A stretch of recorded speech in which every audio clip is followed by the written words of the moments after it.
স্নেহের শিক্ষার্থী, ভালো আছো তোমরা? এখন আমরা পড়ব কেমিস্ট্রির সপ্তম অধ্যায়ের রাসায়নিক বিক্রিয়া সম্পর্কে। আজকের ক্লাসটি হচ্ছে এই চ্যাপ্টারের সেকেন্ড ক্লাস। তো আজকের ক্লাসটিতে আমরা জানবো জারণ সংখ্যা নিয়ে। জারণ সংখ্যা কাকে বলে, জারণ সংখ্যা কিভাবে নির্ণয় করতে হয়, নির্ণয় করার নিয়মগুলোর সম্পর্কে আমরা ডিটেলস জানবো। আর হচ্ছে জারণ সংখ্যা নিয়ে কিছু অঙ্ক করব। তো জারণ সংখ্যা কাকে বলে? জারণ সংখ্যা হচ্ছে যখন একটি অণুতে বিদ্যমান পরমাণুগুলো রাসায়নিক বিক্রিয়া করার সময় ইলেকট্রন আদান প্রদান করে।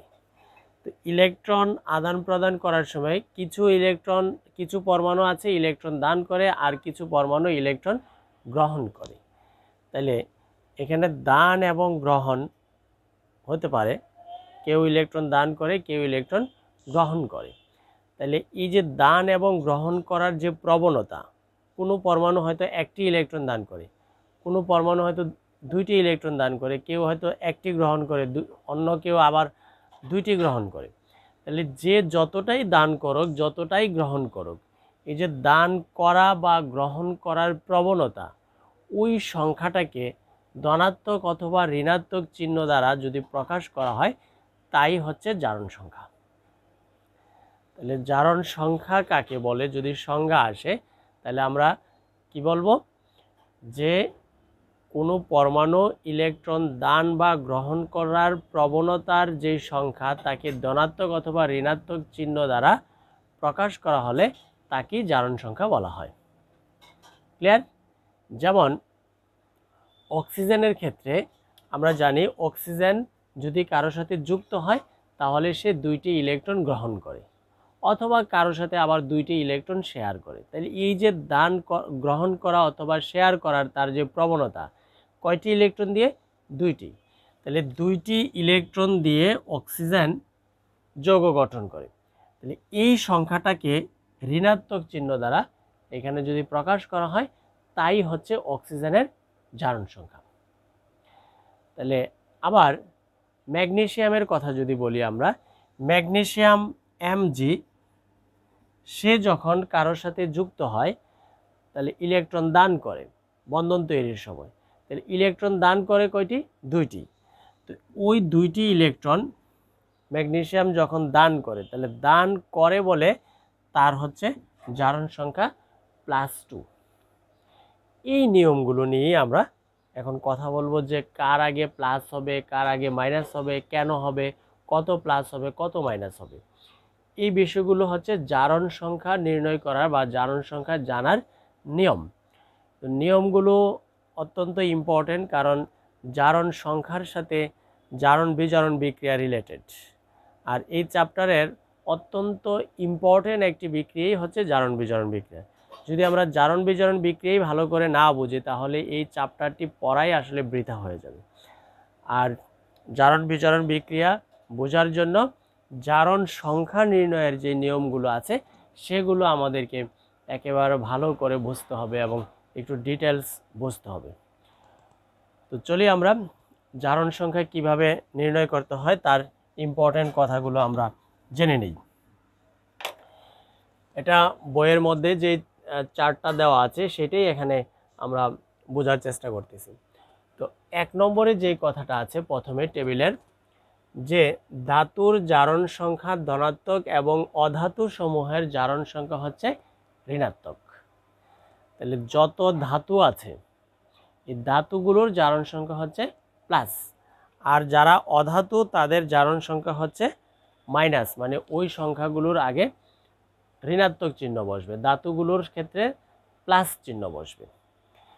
যেমন সোডিয়াম, এই সোডিয়াম যে পরমাণুটি আছে, সোডিয়াম ক্লোরাইডের মধ্যে যে সোডিয়াম ক্লোরাইড, এই সোডিয়াম ক্লোরাইড যৌগের মধ্যে সোডিয়ামের জারণ সংখ্যা হচ্ছে +1 আর ক্লোরিনের জারণ সংখ্যা হচ্ছে -1। কেন? কারণ সোডিয়াম হচ্ছে ধাতু, এই জন্য ধনাত্মক, আর ক্লোরিন হচ্ছে অধাতু, এই জন্য তার সাথে বসবে ঋণাত্মক চিহ্ন। ঠিক আছে। এখন কত প্লাস, মানে 1 প্লাস কেন? প্লাসটা বুঝলাম যে ধাতুর কারণে প্লাস, আর মাইনাস হচ্ছে অধাতুর কারণে। এখন ধাতু চিনা অধাতু চিনা সেগুলো জরুরি, আর এগুলো মনে হয় আমরা জানি, যেহেতু চতুর্থ অধ্যায় পড়ে আসছি। চতুর্থ অধ্যায়ের মধ্যে ধাতু চিনার অনেকগুলো উপায় বলেছিলাম, কি কি উপায়ে ধাতুকে চিনতে হয়, কি কি উপায়ে অধাতুকে চিনতে হয়। চতুর্থ অধ্যায়টা যেহেতু আমাদের জানা আছে, তাই এখন আমরা ধাতু এবং অধাতু চিনি। তো ধাতুর ক্ষেত্রে সবসময় জারণ সংখ্যা প্লাস, অধাতুর ক্ষেত্রে জারণ সংখ্যা হয় মাইনাস। এবার আসি 1 কেন দিলাম। 1 হচ্ছে সোডিয়াম যখন কারোর সাথে যুক্ত হবে সে একটি ইলেকট্রন দিয়েই যুক্ত হয়, বেশি না, কখনোই 2টি দিবে না বা 3টি দিবে না। তাহলে একটি যেহেতু তার দেওয়ার প্রবণতা, এই জন্য 1, আর সে যেহেতু ধাতু এজন্য +1। আর ক্লোরিন যখন কারোর সাথে যুক্ত হবে তখন সে একটি ইলেকট্রন গ্রহণ করে যুক্ত হয়। তো একটি যেহেতু গ্রহণ করে তাই 1, আর গ্রহণ করে এই জন্য হচ্ছে মাইনাস। তাহলে ক্লোরিনের জারণ সংখ্যা হচ্ছে -1। এইভাবে দুইটার আমরা জারণ সংখ্যা জেনে গেলাম। তো এই ক্ষেত্রে একটা বিষয় আমরা একটু একটা বুদ্ধি খাটাইতে পারি জারণ সংখ্যা আমাদের সহজে মনে রাখার জন্য। সেটা হচ্ছে অনেক মৌলিক পদার্থেরই যোজনী আমরা জানি, যোজনী, এবং যোজনী মনে রাখার জন্য একটা সহজ টেকনিক দেখিয়ে দিয়েছিলাম সম্ভবত তৃতীয় অধ্যায়ে বা চতুর্থ অধ্যায়ে। তো যোজনীগুলো যখন 1 থেকে 20 পর্যন্ত মৌলগুলোর যোজনী যখন আমরা জানবো, ওই যোজনীগুলোই আসলে জারণ সংখ্যা হিসাবে ব্যবহৃত হয়।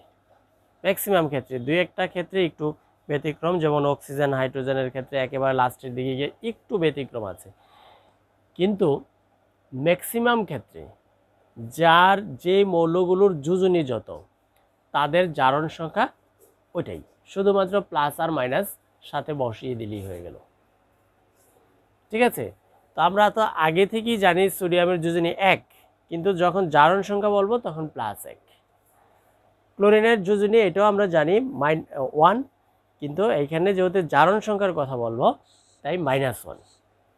কারণ জারণ সংখ্যাকে শুধু চিহ্ন ছাড়া মান দিয়ে বলা যাবে না, প্লাস অথবা মাইনাস বলতে হবে জারণ সংখ্যার ক্ষেত্রে। যোজনীর ক্ষেত্রে আবার প্লাস মাইনাস বলার দরকার নেই, সেখানে শুধু 1, 2, 3 এটা বললেই হবে। ক্লিয়ার? তাহলে আমরা 1 নম্বর লাইন থেকে যে কথাটা আসলাম আবারও রিপিট করতেছি, সেটা হচ্ছে ধাতু সমূহের জারণ সংখ্যা ধনাত্মক, অধাতু সমূহের জারণ সংখ্যা হয় ঋণাত্মক। 2 নম্বরে হচ্ছে নিরপেক্ষ পরমাণু বা মুক্ত মৌলের জারণ সংখ্যা 0 হয়। নিরপেক্ষ মৌল, তাহলে নিরপেক্ষ মৌল যে মৌলটা মৌলের উপরে কোনো প্লাস বা মাইনাস কোনো কিছু নাই।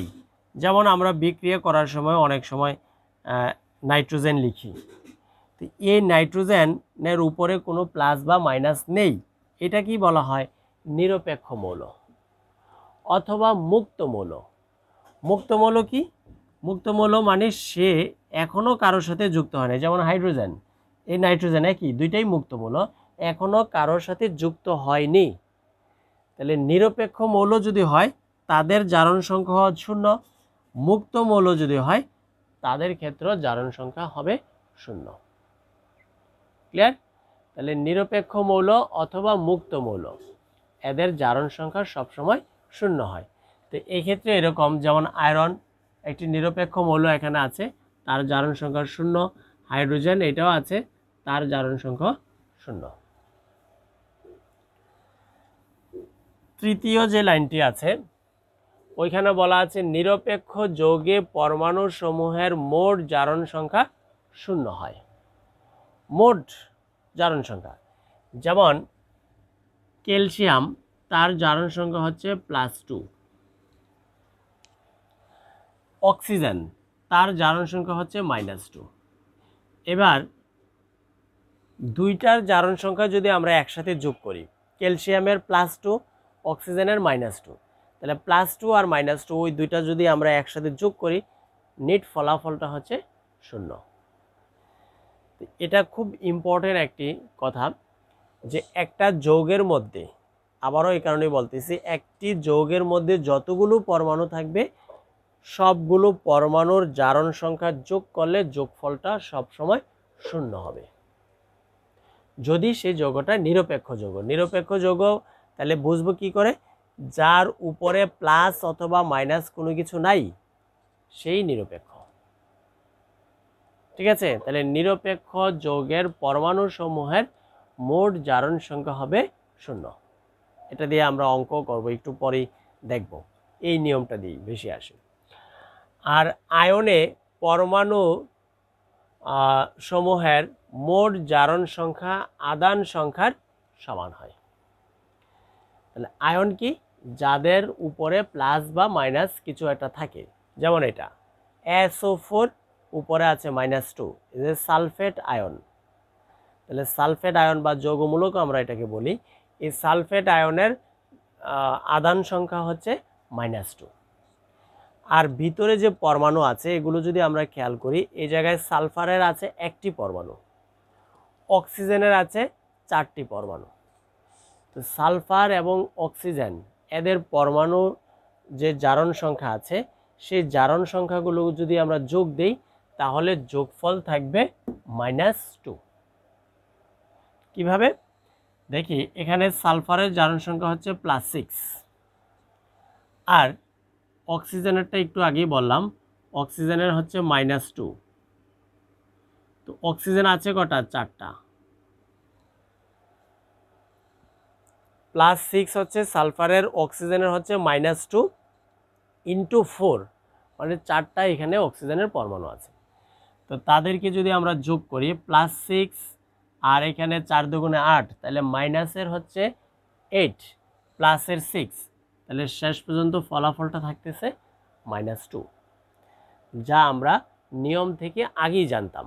কারণ বলাই আছে তার চার্জ হচ্ছে কত? ওই যে উপরে -2, এই জন্য পরমাণুগুলোর জারণ সংখ্যা যোগ করলে ওই -2ই হবে, অন্য কিছু না।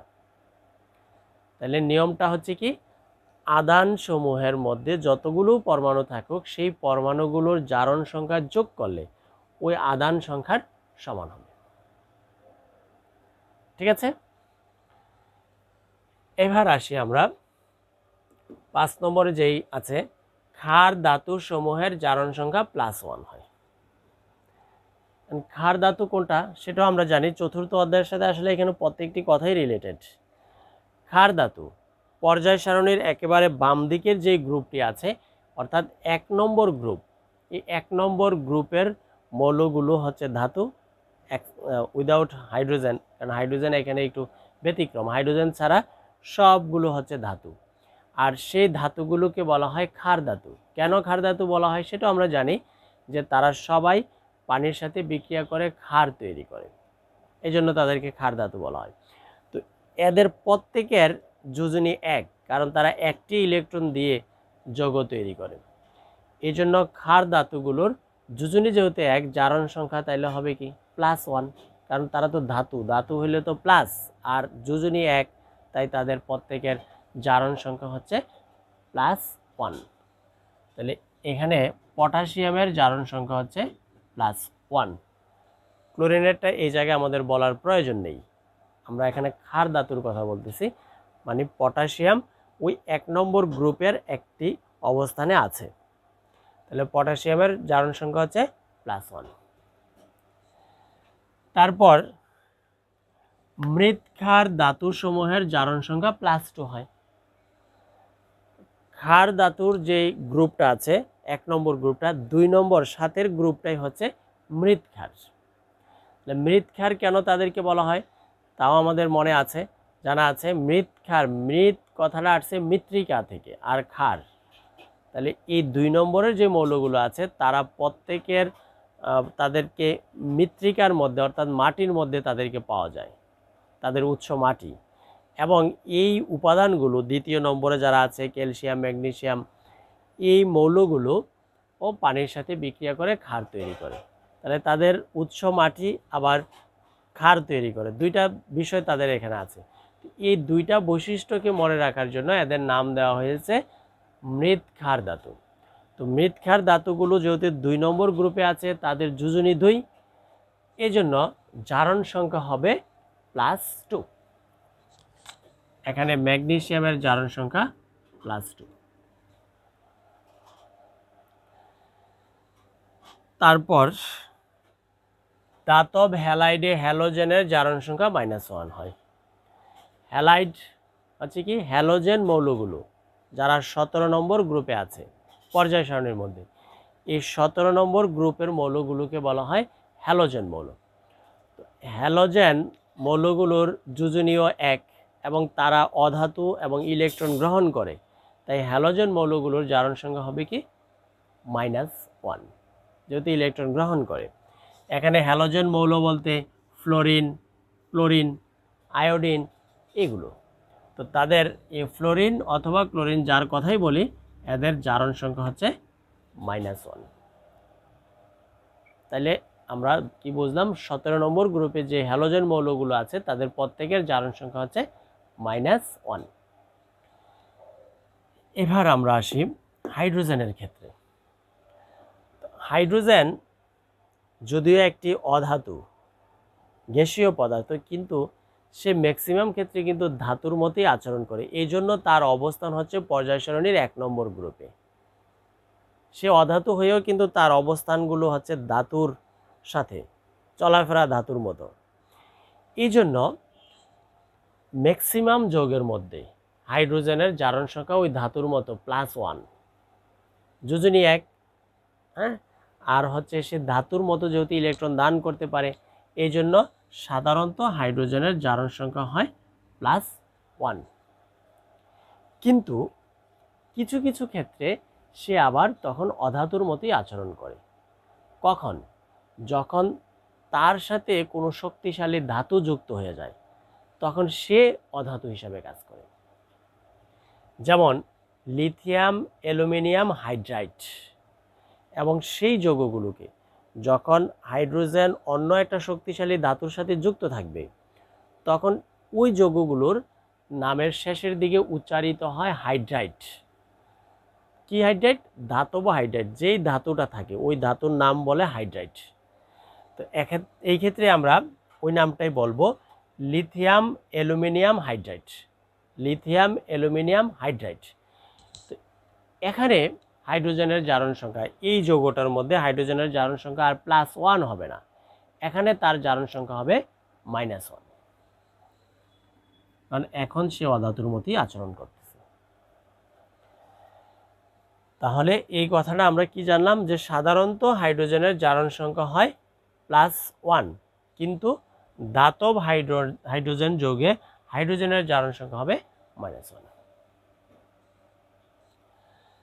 এবার আসি অক্সিজেনের ক্ষেত্রে, যেটা বেশি বেশি পরীক্ষায় আসে আর কি। অক্সিজেনের বিষয়টাকে নিয়ে জারণ সংখ্যা নির্ণয় বা জারণ সংখ্যা এক্সাম্পল দিয়ে এটাই বেশি আসে পরীক্ষার মধ্যে, বিশেষ করে অবজেক্টিভে। তো সাধারণত অক্সিজেনের জারণ সংখ্যা -2।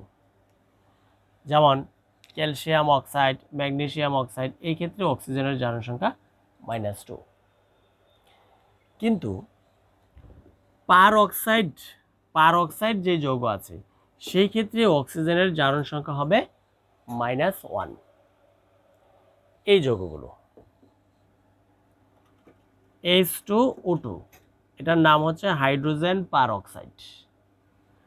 আবার K2O2, তার নাম হচ্ছে পটাশিয়াম পার অক্সাইড। তো হাইড্রোজেন পার অক্সাইড, পটাশিয়াম পার অক্সাইড, এই যৌগগুলোর মধ্যে অক্সিজেনের জারণ সংখ্যা হচ্ছে -1। সুপার অক্সাইডে অক্সিজেনের জারণ সংখ্যা হচ্ছে -1/2। যেমন এই যৌগটার নাম হচ্ছে পটাশিয়াম সুপার অক্সাইড, আর এটার নাম হচ্ছে সোডিয়াম সুপার অক্সাইড। তাহলে এখন অক্সিজেনের জারণ সংখ্যা 1/2। তো এই পার অক্সাইড আর সুপার অক্সাইড, এটাকে আমরা অন্যভাবে যদি আবার বলি, যে যখন জারণ সংখ্যা -1/2 হবে অক্সিজেনের, সেই যৌগটার নামই উচ্চারণ হবে সুপার অক্সাইড। যখন -1 হবে তখন হবে পারঅক্সাইড। -1/2 হইলে সুপার অক্সাইড, -1 হইলে পারঅক্সাইড। আর দেখি বোঝা যায় এখানে কার জারণ সংখ্যা কত, যোজনী এখানে কত ব্যবহৃত হয়েছে ইত্যাদি বিষয় ওইভাবে। তো এই হচ্ছে জারণ সংখ্যা নির্ণয়ের আমাদের তালিকা ছিল। এই তালিকাটি অত্যন্ত ইম্পর্টেন্ট, আশা করি সবাই বুঝতে পেরেছ এবং এদেরকে প্র্যাকটিস করতে হবে, মনে রাখতে হবে। তো আমরা এবার জারণ সংখ্যা নির্ণয়ের কিছু অঙ্ক আসে পরীক্ষার মধ্যে, অঙ্ক করার চেষ্টা করি, দেখি কি হয়।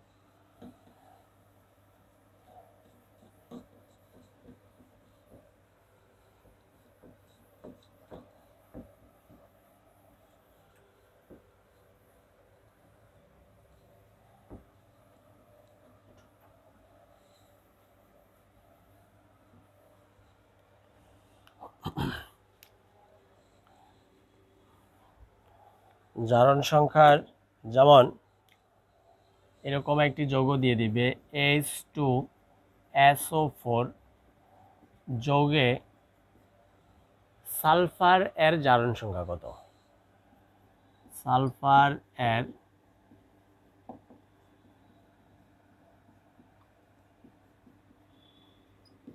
জারণ সংখ্যা কত? এটা পরীক্ষায় থাকে বা এভাবে দিয়ে দেয়।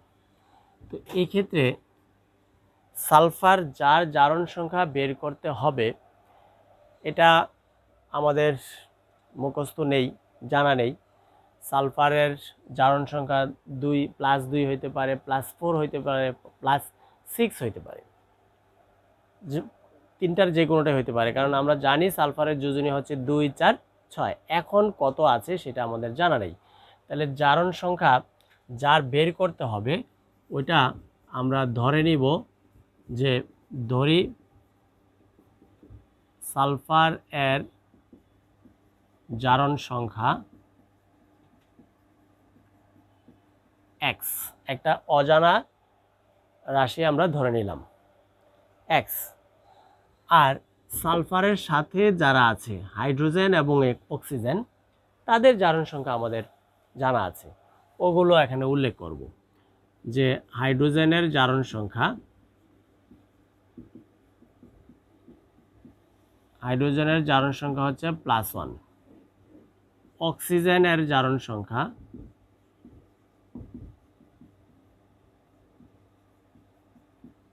-2। তাহলে এখানে 3 ধরনের মৌলিক পদার্থ আছে, হাইড্রোজেন, সালফার এবং অক্সিজেন। হাইড্রোজেন, সালফার এবং অক্সিজেন, সালফারটা তো বের করতে হবে, সেটাকে আমরা ধরে নিলাম। হাইড্রোজেনের জারণ সংখ্যাকে +1 উল্লেখ করলাম, অক্সিজেনের জারণ সংখ্যা হচ্ছে -2, সেটাও উল্লেখ করলাম। এবার আমরা একটু আগে যে নিয়মটা পড়ে আসছি, নিরপেক্ষ যৌগ নিয়ে একটা নিয়ম আছে, যে নিরপেক্ষ যৌগের পরমাণু সমূহের মোট জারণ সংখ্যা 0 হয়। একটু আগেও বলেছিলাম, এটা নিয়ে আমরা অঙ্ক করব। ওই নিয়মটার কথা এখন উল্লেখ করব। তাহলে লিখব আমরা, যেহেতু নিরপেক্ষ যৌগের পরমাণু সমূহের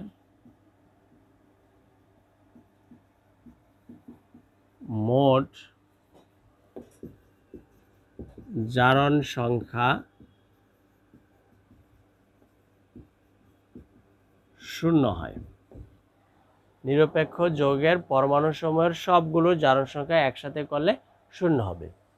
সুতরাং এখন হাইড্রোজেনের +1 × 2, +1 হচ্ছে হাইড্রোজেনের জারণ সংখ্যা, × 2, মানে 2টি হাইড্রোজেন এখানে আছে, প্লাস মাঝখানে কে সালফার, তার জারণ সংখ্যা ধরে নিলাম x, এটা তো জানি না।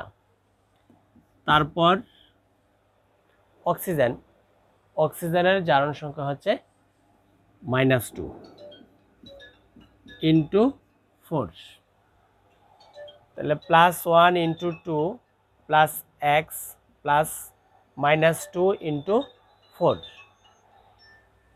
এই পরমাণুগুলোর সবগুলো পরমাণুর জারণ সংখ্যা একসাথে যোগ করলে কি পাওয়া যাবে? শূন্য পাওয়া যাবে। নিয়মটা তাই বলা আছে যে নিরপেক্ষ যৌগে বিদ্যমান পরমাণু সমূহের মোট জারণ সংখ্যা শূন্য হয়। বা এবার +2 হয়ে যাবে, +x - 8 সমান 0, x +2 আর -8 থেকে -6 থাকে, সুতরাং x সমান +6। যেহেতু আমরা জারণ সংখ্যা বের করতেছি তাই জারণ সংখ্যাটা চিহ্নটা উল্লেখ করতে হবে। অন্যান্য সমাধান অঙ্কের ক্ষেত্রে সাধারণত আমরা ওই যে x এর মান যদি প্লাসের কিছু আসে প্লাস দেই না, কিন্তু জারণ সংখ্যার ক্ষেত্রে অবশ্যই প্লাস বা মাইনাস থাকতে হয়। এই জন্য এখানে 6টাকে ডান দিকে নিলাম, কিন্তু প্লাসটা আমরা অবশ্যই দিব। তো সুতরাং সালফারের জারণ সংখ্যা, সালফার এর জারণ সংখ্যা +6, এটাই আমাদের অ্যান্সার হয়ে গেল। তো পরীক্ষায় এইভাবে অনেক অঙ্ক দিয়ে দেয় যে একটি যৌগের মধ্যে মাঝখানে যেই পরমাণুটা থাকে তার জারণ সংখ্যা বের করার কথা বলে। আমরা এইভাবে অজানা সংখ্যা x ধরে নিয়ে তা বের করার চেষ্টা করব এই নিয়ম অনুসারে। ক্লিয়ার? আর হচ্ছে যদি আয়নের কথা বলে, যেমন NO3, এটি একটি আয়ন, এই ক্ষেত্রে নাইট্রোজেনের জারণ সংখ্যা বের করতেও বলতে পারে। তো সব কিছুই ঠিক আছে, এই নিয়মেই আমরা করব। ধরি নাইট্রোজেনের জারণ সংখ্যা x, আর এখানে অক্সিজেনের জারণ সংখ্যা হতো -2। তো নিয়মটা, এটা যৌগের নিয়মটা এখানে একটু লিখবো আমরা, যেহেতু নিরপেক্ষ যৌগের এই কথাটা না লিখে তখন লিখব। আমরা জানি আধানে আয়ন সংখ্যার আধান বিশিষ্ট আয়নে পরমাণুসমূহের মোট জারণ সংখ্যা আয়ন সংখ্যার সমান হয়। তাহলে তখন সুতরাং দিয়ে আমরা যে জারণ সংখ্যাগুলো লিখব সেই জারণ সংখ্যার সমান চিহ্নর পরে শূন্য না দিয়ে এখন দিব -1 দিয়ে x এর মান বের করব, ওইটাই হয়ে যাবে তখন নাইট্রোজেনের জারণ সংখ্যা। ঠিক আছে? তো এই ছিল আমাদের আজকের ক্লাস এবং আলোচনার বিষয়। তো এতক্ষণ মনোযোগ সহকারে ক্লাসটি দেখার জন্য ধন্যবাদ সবাইকে। ভালো থাকুন। Thank you.